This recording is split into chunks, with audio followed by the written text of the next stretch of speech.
Blitzers, Nerf Clan, welcome back to the channel. We got two Mastery class games, kind of random today, but both mediums, one American, one German. First, we have the PZKPFW4, also known in the clan as the German Firebox. As you get shot in this thing, you catch fire often. But it is also known as the Star Chaser. I think it's one of its names. Driven by Darko, one of our excellent contributors to the channel. And we're in Castilla, and I think this is such a rare game because normally in Castilla, when you and the mediums push to the church where Darko has established his foothold, and the heavies push to the other side, as was the case here, and all of the opposite team generally pretty much pushes to the church, you're dead. It's all over and it's all said and done with. But what the PZKPFW, Star Chaser, whatever the name of this thing is, does really well is shoot. It shoots often with a great cannon and great accuracy, and Darko takes advantage of that with his position. He's also got -10 gun depression and a decent turret, so it's a terrific tank to have up here. And Darko, what he's really smart by doing is not poking out, taking too much damage. And you can see the German Firebox can bounce quite a few shocks with its turret. It's got a terrific turret, especially for tier 7. And it's a tank like some other mediums that you can actually get a positional spot on, and because of the gun depression in the turret and the DPM, you can hold lines and spots and hills terrifically well. So the Cromwell first pushes Darko over here. Very nice pivot over there. He knew that guy was coming and would take him in the rear, and Darko doesn't like take it in the rear, so he took this guy out. Bounced those shots. He's already bounced 460 with this tank, and he's benefiting from the fact that the enemies are not pushing too hard, which would have ended in here, including that Cromwell. He chose to try to flank Darko around there. Darko's friends that are already dead had a chance to slow him down, and now he's just trying to get this kill. And he goes to one of my favorite spots on this map. Learned that from watching some guy from Pramo forever ago in a video do this. This terrific spot is fantastic and one of the best spots to keep away from enemies, especially when there's more of them than you. And you got to be, especially with guns with great gun depression, you can do all kinds of terrific things and a horrible amount of damage there. So he finds the Churchill 7, that's the tech tree Churchill, just kind of hanging there out, trying to get after some of his teammates. And Darko correctly takes aim there and unloads hell. But his teammate's falling apart. It's 3-on-3, but it's an ugly 3-on-3. Darko's going to need to do most of the carrying. You can still see there's a heavy overbear by the base and a TD all the way over in the complete other side of the map. And those guys weren't doing a whole lot. They were just sitting there. Another critical bounce there. Darko clears the church. And now he's at a 3-on-3, and as you can see on the map, he's got the 3 enemies are near him, it appears, and his teammates aren't really coming. The TD is slowly moving over, but Darko's working his spot. He's trying to keep a low profile, keeps moving his turret back and forth. There comes the Chinu, who probably isn't a great player, but the Chinu is a terrific spot for Darko to just unleash hell on him. And it's a weak tank to tier 5. Darko knows, I don't think he has camo on. Darko could tell, could sniff the blood in the water, and just starts pounding this noob as hard as he can. Clears him, 3-on-2, and then there's an M6. This M6 has also been there most of the battle. I don't understand why these guys didn't push Darko a lot earlier on, but right now, Darko's got the advantage. Darko's teammates slowly creeping along, coming over there. Beautiful shot there, right in the front of an M6. Not a lot of tanks can do that. Darko's already up to 2,500 damage. He's got 312 hit points, so he can't exactly go and rush the Su-85. But what he can do is still continue to get great shots, and he's got a terrific position to do that. However, the Su-85 kind of backs off to that little hillock hill thing there. Darko is rushing over there to try to secure the kill away from this KV-1 who has done literally nothing the entire game.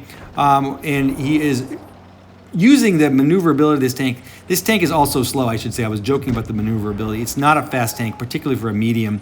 I struggle with its mobility, but it's a good tank. He gets the 5th kill, 2,613 damage, 5 kills in a tier 6. He got some, I think Darko got a special award for that as well. And look at the damage that he did there. Terrific game, Darko. Terrific positioning, knowing where you are, knowing where you need to be. And congratulations, I think you must have got a Top Gun medal of some sort. Okay, the next game is by Linus in playing at Oasis Palms and driving the gorgeous M48 Patton with, I can't remember the name of this camo, but it's kick-ass camo that we got from a number of times, but also most recently for the Gravity event. So, I think what you're seeing here, one of my favorite things that Linus starts doing right off the bat is going to the Dune side of Oasis Palms, because the Dune side really is certainly the good side for meds, probably the good side for both. But what he, faces here is the classic case, especially with recent Blitz. First, you've got an E4 right there. I guess he does have camo. I was gonna say he's a no camo noob, but he's just an idiot with camo, which is another characteristic of players at Blitz. But you see on the mini map that his heavies and his TD are over at the other side of the map. And they are being held over there by one of the enemy heavies. And this is a classic problem with the Dune side and just Blitz in general. I mean, you're trying to round up 7 strangers and get them to do something together. And if that's a hard thing to do in life, and it's a hard thing to do in the game. And what you're seeing here is that, however, this Linus is doing a terrific job of using the gun depression. It's only -9 on the Patton on M48. I am a big fan of the tank, but this tank needs a buff. My God, does it need a buff. And one thing that needs to be buffed is it needs to be given a -10 gun depression versus -9. Difference probably not that huge, but it's enough to make me think about it every single time I play with it. And the M46 has -10, which is why it's one of my favorite tier 9 meds, and then just -9 here. Come on, man. The turret of the M48 is a great turret. You can get pinned on the cheeks of the turret by big guns, but that is not the case here. He's facing a couple of mediums. You see that KPF PZ went a little bit over there, and what Linus is wisely doing is he's using the mobility of the Patton, which is not a super fast thing. It's almost a heavy, but it really does get around, and it's got the -9 gun depression. Also, it lets you get shots off just like that. And a Jag Tiger is a great tank to kind of poke and hit. It's going to shoot. It's got tremendous DPM, and he did that. So right now, let's kind of recap where the battle is. It is a 6-on-5. Things look pretty good, but as we said before, we know that the position of the enemies versus our team is a huge problem here. And as you notice, this 183 hammer over there and this KPF KPZ actually know what they're doing, and those two are going to be key players in the outcome of this battle. Meanwhile, you have the Moron Brigade over in the town side, and you have the two, a heavy and a TD from our team battling the Conqueror and the other guys from theirs. And it's a classic case of you basically have a 4-4 and a 2-on-2 left, or something along those lines. Yeah, exactly that. And the thing is, either team could have won this battle had they stayed together, because they would have wiped the other one out. But instead, you have this kind of very close battles here. And I think what Linus does beautifully there is he takes notice to say, hey, I can tip the scales a little bit here, trying to get a couple of shots into the 4202 or the Conch to help. And in fact, you already saw that they took out one of the players, and Linus is getting really good shots into that at 4202 and helping his foolish, teammate who really could have done a lot more to help it. So the 50M is in all kinds of trouble, and the T30 is an idiot, and he keeps running his mouth at the end of this match. But you can see the T30 was saved by Linus, and then Linus has to charge his KPF. There's really nothing else left to do here.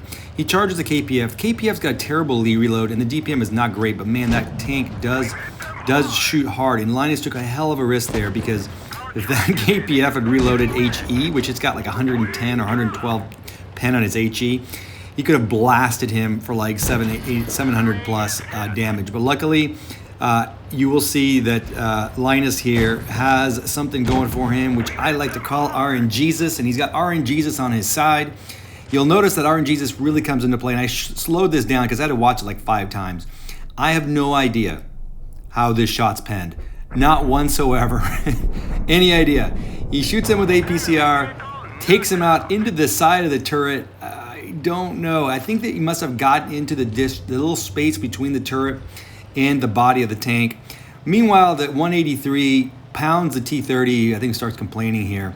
And RNGesus remains with Linus. RNGesus actually goes ahead, and Linus takes what would not have been the easy shot, hits the mantlet of the start of the 183 and bounces it with his turret. What a lucky bounce. After that, it's all over. We know the Death Star has a reload of about 18 seconds. So Linus lines up the shot and takes home the trophy. 56-51 damage, blocks 2,400, gets 4 kills, 1524 base. and really does have a just outstanding game. I will point out to you, our friend Pornhud here was playing in a 183 Death Star after 400 battles. 400 what the hell? How can somebody get in a death? Now, he wasn't a bad player, so he must be a reroll. But how the hell does somebody get into a tier 10 tech tree with 400 something battles? Just ridiculous. A problem that we have with the game today. Nonetheless, Linus, congratulations. Darko, congratulations. Great games. Please subscribe to the channel.